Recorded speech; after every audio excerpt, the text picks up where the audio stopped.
Hey, what's up, everybody? Welcome into the show. Yet another episode of Crushing Fantasy Football. I am Bryce Lockridge, your host of the show. All right, guys, today I have a list here of league-winning moves that you need to make immediately for your fantasy team. And I am going to get right into it with the first thing on my list. And that is, if you are rostering both Cowboys running backs, you need to go ahead and play Tony Pollard over Ezekiel Elliott. I've been talking about this all offseason, guys. I was saying all along that Tony Pollard was a better draft value than Ezekiel Elliott because I knew that he was going to take over this backfield at some point, not necessarily as, an overall carry count or an amount of overall touches, as those things are still pretty similar, but just as far as overall accumulation of fantasy points. This guy has all the yards per reception efficiency. He has over 75 receiving yards on the young season.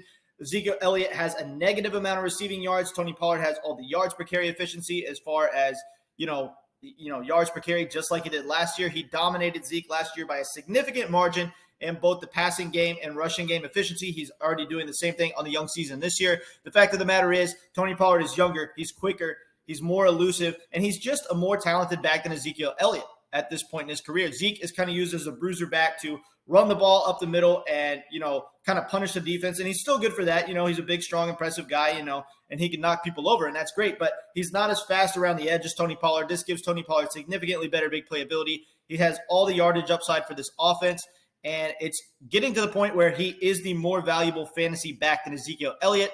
I wouldn't waste your flex spot on Ezekiel Elliott anymore. If you have Tony Pollard, go ahead and play Tony Pollard at your flex over Ezekiel Elliott. The guy's got more breakaway runs, more yards after contact, more evaded tackles. You look at all the advanced metrics, all the basic metrics. You watch the games, look, just by the eye test.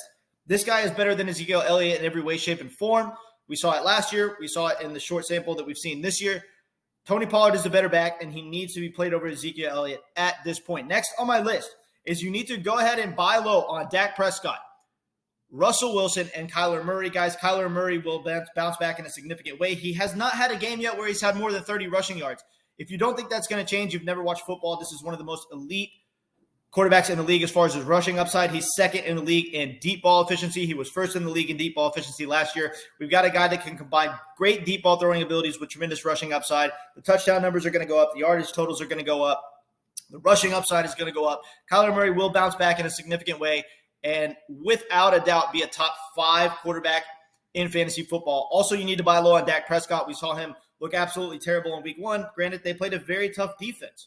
On top of that, he's been out week 2, week 3. He's probably almost certainly going to miss week 4. He says he's going to be back week 5, so we'll see how that goes. But he is going to be back in the somewhat near future, and he's going to get all his passing weapons back. I mean, look, we've got CeeDee Lamb. Noah Brown has emerged as an awesome wide receiver in this wide receiver room, and Michael Gallup's going to be back soon. So this team is loaded with passing weapons. We have Tony Pollard as an elite pass-catching back coming out of the backfield. Dak Prescott has tons of explosive playmakers to throw the ball to. We also have James Washington coming back soon. This is going to be a offense that absolutely lights it up in the second half of the season.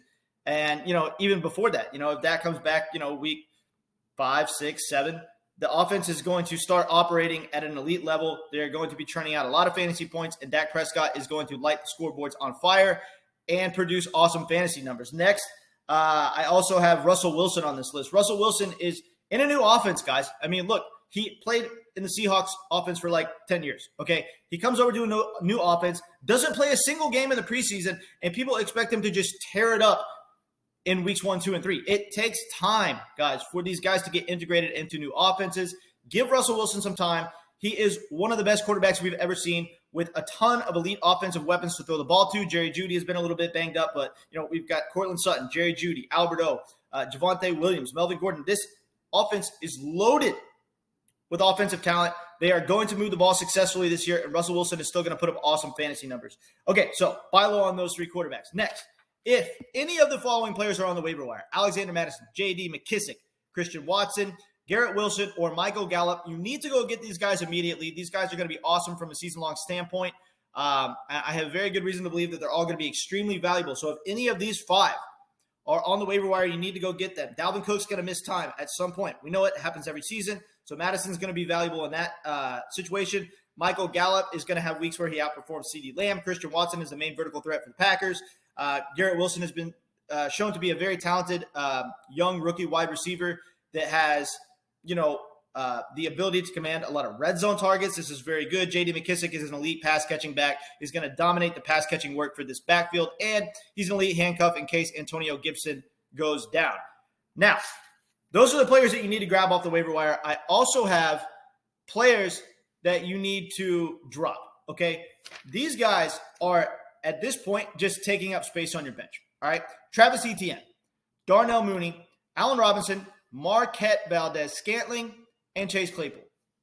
If any one of these guys are on your bench, you need to just go ahead and drop them. Like, wasted roster spots are one of the worst things you can have in fantasy because it's important to have optimal depth, especially considering the fact that, the injuries are already starting to set in. We got bye weeks coming up. We know that our lineup always ends up looking way different by the time we're in the fantasy playoffs and the fantasy championship as it does on draft day. So you cannot have wasted roster spots. It's going to cut into the pivotal depth that you need in your lineup. If any of these 5 guys are on your bench, you need to go ahead and drop them and pick up these guys that I recommended picking up off the waiver wire, or pick up somebody else off the waiver wire if these guys aren't available. But whatever you do, do not waste your bench depth with these 5 guys that I just mentioned. Next and final thing that I have here on my list is you need to go ahead and buy low on Jamar Chase, Justin Jefferson, Jonathan Taylor, Christian McCaffrey, Aaron Jones, George Kittle, Rashad Bateman, and Kareem Hunt. Now, if you watch my buy low video that I posted a few days ago, I included most of the players I'm listing here in that buy low video.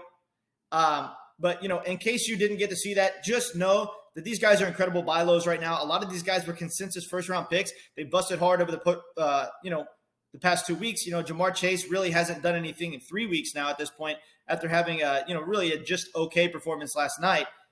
All of these guys are available in the trade market. Now, if you want to know, how attainable these guys are, if you go watch my buy low video, I rate them all on an attainability scale, so you know kind of how much you're going to have to get up to get these players, but they're all attainable. Right now, people are willing to listen to trades for every single one of these players.